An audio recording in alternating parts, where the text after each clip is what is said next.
राजकारण नाहीये, पण 15 वर्षापूर्वीची वाहतूक आणि आताची वाहतूक ह्याच्यात जमीन आसमानाचा फरक पडलेला आहे। प्रचंड वाहतूक वाढलेली आहे आणि आपल्याला सगळ्यांना माहिती आहे। मला ह्याचीच वाईट वाटतं की कुणी बाकीचे बघत नाहीत, मी किमान ते बघून त्याच्यातनं मार्ग काढायचा तरी प्रयत्न करतोय।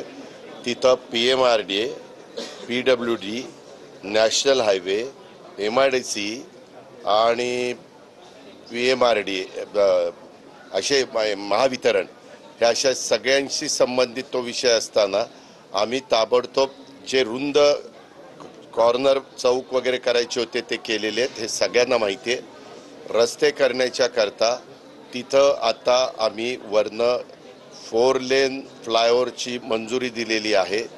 तळेगाव टू चाकण आणि चाकण टू शिक्रापूर।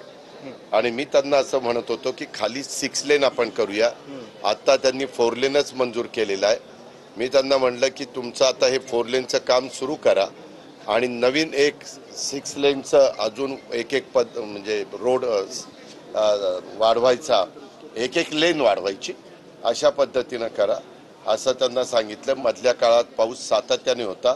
आता पावसाळा थांबल्यामुळं बरेचसे तिथले रस्ते आता PMRDला जे सांगितले ते PMRD करणार आहे, MIDCला जे सांगितलं ते MIDC म्हणजे त्यांच्या हद्दीत आहे। असे वेगवेगळे लोक दादा त्याच परिसरातला महत्त्वाचा प्रश्न तळेगाव शिक्रापूर रेल्वेचा जो बायपास आहे, तुम्ही नेहमी त्याचा उल्लेख चांगला केला।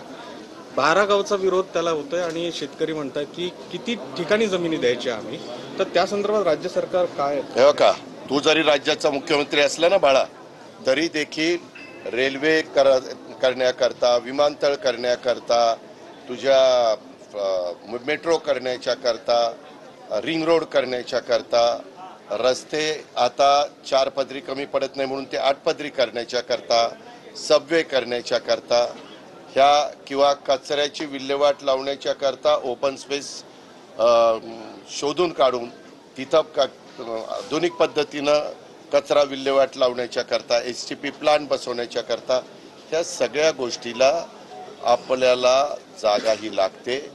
त्यामध्ये आमचाही नाईलाज आहे। आम्ही पण शेतकरी आहे। आम्हालाही वाटत नाही की शेतकऱ्यांना सारखा त्रास व्हावा, परंतु पूर्वीच्या काळामध्ये मातीमोल किमतीने जागा घेतल्या जायच्या। आज पिंपरी चिंचवड आणि पुण्याच्या हद्दीमध्ये ज्या पूर्वीच्या काळात वेगवेगळ्या विभागांनी जागा घेतल्यात त्यांना काय पैसे मिळाले त्याची आठवण काढा। आता आम्ही किमान त्याच्या रेडी रेकनरच्या 4 पट तरी रक्कम त्या ठिकाणी देतोय, जेणेकरून नाईलाजास्तव त्यांना ती जागा दिल्यावर त्यांचं त्या पैशातनं दुसरीकडे काही ना काही त्याला गुंतवणूक करता आली पाहिजे किंवा व्यवसाय सुरू करता आला पाहिजे किंवा जमीन घ्यायची असेल तर त्याने जमीन घ्यावी। अशा पद्धतीनं आम्ही चाललेलो आहे। हे म्हणणं फार सोपं आहे की बाबा हे सारखी का घेता आणि मग करायचं कुठं? हवेत तर काय सगळ्या गोष्टी करता येत नाही। चिंचवड विधानसभा मतदारसंघात खरं तर 50,000 एकाने विचारा।